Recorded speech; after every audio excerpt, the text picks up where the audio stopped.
Hey there.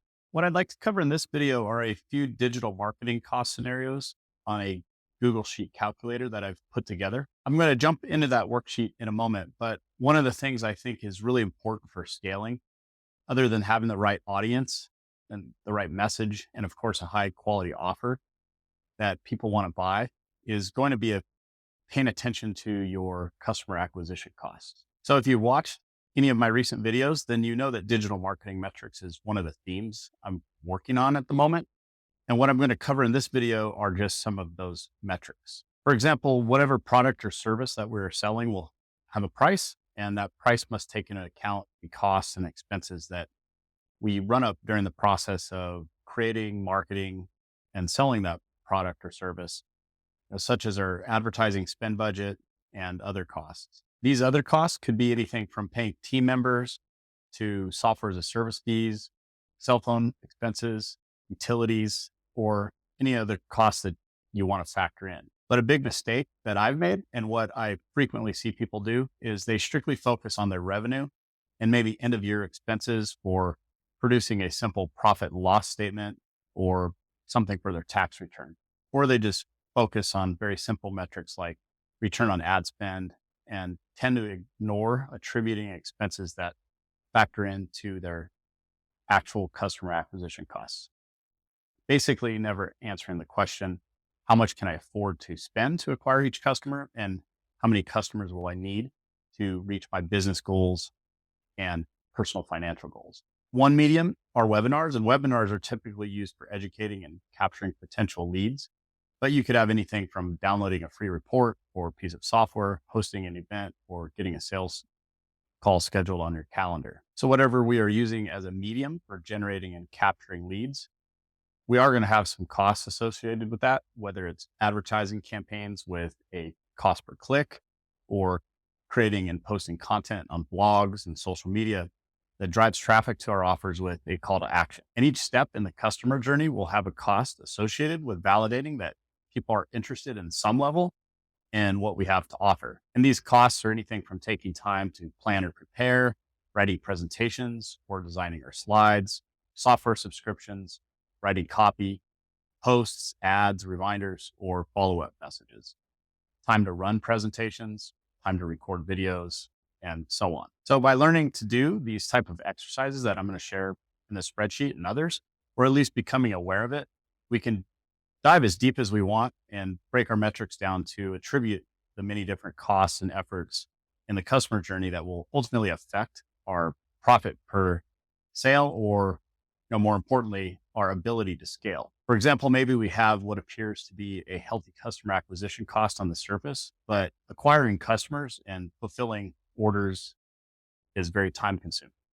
And maybe we discover it requires our individual efforts, which make it difficult or impossible to scale.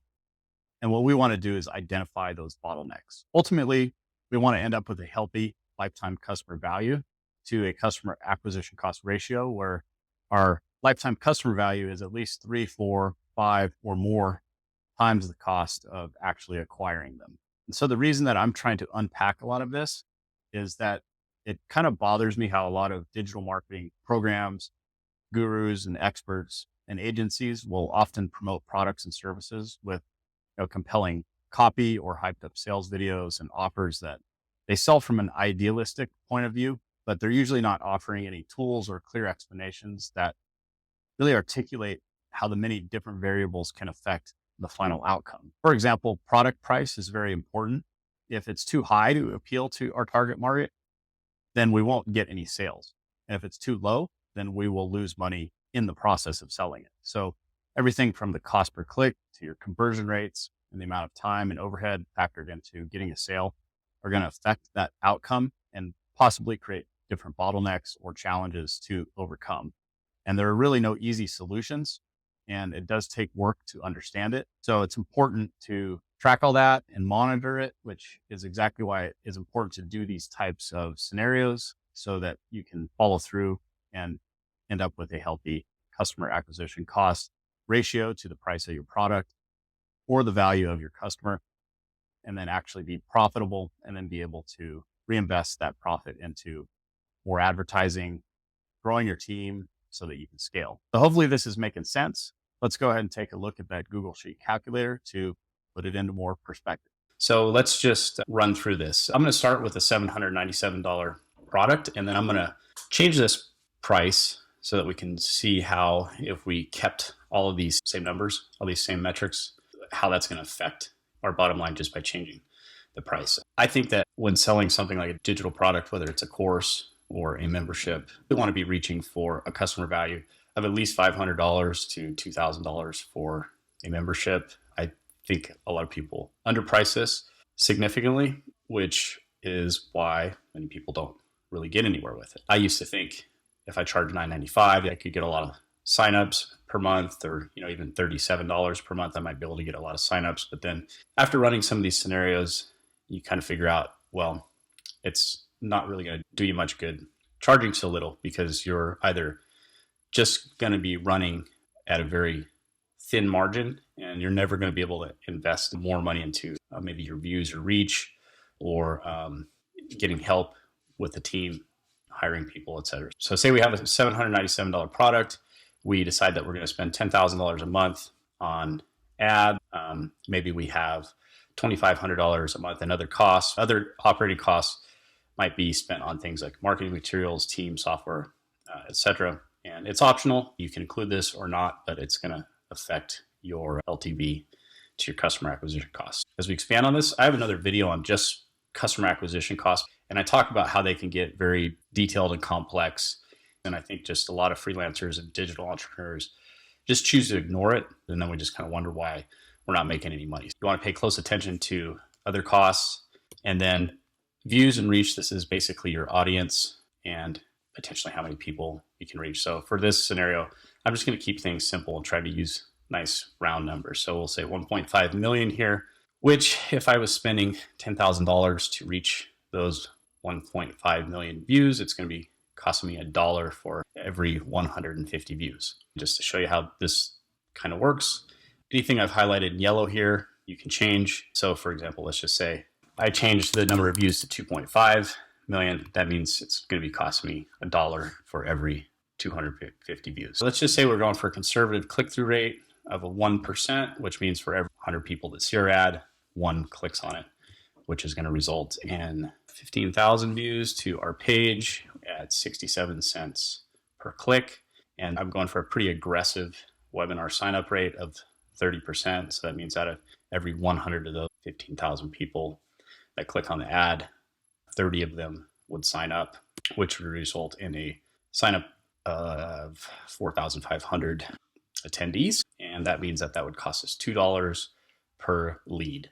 And again, like I mentioned, when we're looking at the map, I'm using a webinar example as the lead magnet, but this lead magnet could be anything from a free consultation call to a free report, a piece of software, whatever it is that you're exchanging something of value for some contact information, possibly the opportunity to have a conversation and do some follow-up marketing to these leads. So it would cost us $2 a lead. And then let's just say that half of the people that sign up actually end up attending our webinar that maybe we do for anywhere from 60 to 90 minutes.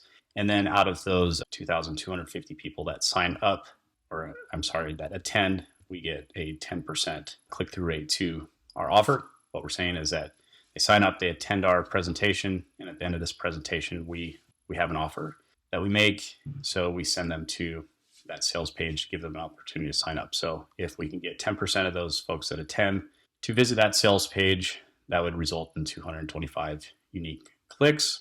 And if we can get 5% of the attendees to sign up, we would end up with 112, 113 signups. And then based on this $797 price point, that would result in about $89,663 in revenue, which is going to give us basically close to a 9-to-1 ratio on our return on ad spends. It's more or less a 900% return on our investment. So what we're saying is for every dollar that we're spending on ads, we're getting about $8.97 in revenue from that. So that means that we have $77,000 in profit. Basically, we've taken our revenue here on line A19, we have subtracted our ad spend budget of $10,000, and we have subtracted our other costs. So we result in a profit for the period of $77,163 and a profit per sale of $708. Actually, we'd probably subtract this other cost as well. So I could actually even change this here and subtract this cost per customer as well. So actually it's not 708, it's $686. What I'm doing is I'm taking this cost and I'm dividing it by the number of sales so that I'm subtracting the price minus the cost per customer, ending up with $686 per sale, which then gives me an LTV to customer acquisition cost ratio of 7.173. This scenario, pretty straightforward. It would be pretty healthy if everything was going perfectly. And again, I think this is where beginners mess up, is they're just doing marketer math. They get things promoted to them. They see, oh, I can sell a product for $47 a month, or I can sell an ebook for $97. They go at it and then just fail, don't really get any traction with it. So let's see how this would just affect it if I say changed my price to, let's just say $37. We'd be at a loss immediately. We'd basically lose $100,000 a year. If we were paying for $10,000 in ad spend, had these same conversion rates, same click-through rates, we'd be losing over $8,000 a month and running at a negative profit per sale. You could just mess around with bumping this up, still losing money. Say, for example, you're running a membership, you keep a customer on for 3 months on average, that's their value, or you just do a one-time sale of a course. It's just not going to work out. Bump that up another $100, we might be getting to a profitable point, but we're still running under a 4 LTV to customer acquisition cost ratio. So remember, we want to be running at about at least 4. I would just bump this up again in an increment of 100. Now we're at 2.6. Now I'm at 4.4 with close to a $500 product, still running at all these exact same calculations. So I'm not going to change the ad spend budget, but let's just say that we had a small team of people and spending $5,000 a month. We still are going to be running at a decent LTV to customer acquisition cost, but not quite profitable. So again, we could maybe bump this up $100 per product. So this would give us enough profit to reinvest. We know that we're making $464 per sale, and it's costing us approximately $133 to acquire each customer. Let's mess around with some of the click-through rates. Let's say, for example, we were able to get a 2% click-through rate, which is going to change our customer value, because now we have more people signing up. That's going to drive our cost per click down. We're getting a lot of views. We're getting a higher click-through rate. We still have the same budget, but let's say instead of getting a sign-up rate of 30%, say our sign-up rate only goes down to 20%. We're still operating at a healthy LTV, but let's be a little bit more realistic and say we're super conservative, say only 10%. So say out of every 100 people, 10 sign up, that's going to drive our LTV down to 2.9. And again, we will be making a profit at this, but it's not as good as 4. At 2.9, let's just call it 3. It's going to allow us to grow and reinvest, but again, the higher, the better. Let's just say that out of those 10% that sign up, we do a poor job of following up with them. And then out of every 100 that actually sign up to attend the webinar, only 20 actually attend. This is, again, a bottleneck. So we would be needing to optimize this, whether it's through follow-up messaging or just some incentive that's going to encourage people to actually attend the webinar after they sign up. So you can see if our attendee rate drops, then that's going to affect the number of sales we're able to get from that. Or let's just say that out of everybody that attends, we only get a 2% conversion rate. So only 2 out of every 100 people that actually attend our webinar end up buying something from us. That would be a terrible conversion rate, because if only 2 out of every 100 people that attended or we went on a call with signed up at a $597 price point, we would be losing money. We would be losing close to $100,000 a year. At that, we'd be losing close to $8,000 for that period, which would be the month. But let's just maybe switch this offer. Let's say this offer is something totally different, which is maybe a high ticket item. Maybe it's a $10,000 consulting offer, we'll raise this, make it close to $10,000. We get in front of people. We have a small team, all these same conversion rates. We get people on a webinar or a call. It costs us $3 a lead. 20% of the people that attend or that sign up actually attend. So we get 600 attendees. And these could be calls. If you're thinking from a standpoint of you're a web designer that's going to be talking to 600 people, you have to put that into perspective. Like, how are you going to fit that on your calendar and talk to these 600 people? A webinar is a good way to do that. If you're able to get 2% of those people that attend, then you could close maybe 12 deals, which then would generate close to $120,000 in revenue, would give you close to a 12-to-1 ratio of return on ad spend. It costs $1,250 to acquire those customers. And then you're going to be running at close to an 8 under LTV to customer acquisition costs. So I'd say that's probably maybe a healthier scenario, but you're going to have a higher price product. So just let me wrap this up, because we could mess around with these variables all day. But the point I want to make is it's super important to pay attention to price. Obviously, your ad spend budget and your other costs. You're going to have bottlenecks throughout. You need to know what your customer acquisition costs are. That includes simple customer acquisition costs, and it includes other costs per customer. So price, your customer acquisition costs, and then pay attention to your return on ad spend ratio and your customer value to your customer acquisition costs.